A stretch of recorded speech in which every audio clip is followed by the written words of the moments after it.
যাদের হার্ট দুর্বল তারা আমার এই ভিডিওটি দেখবেন না। জিনেরা মূলত 5টি গাছে বসবাস করে। নাম্বার 1, বাঁশঝাড়।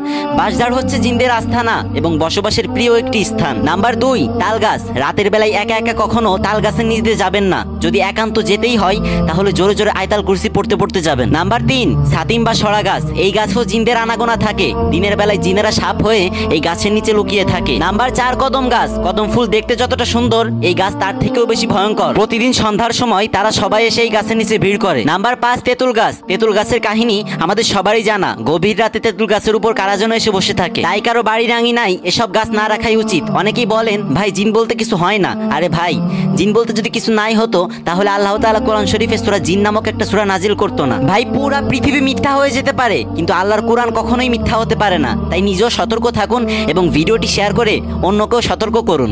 ধন্যবাদ।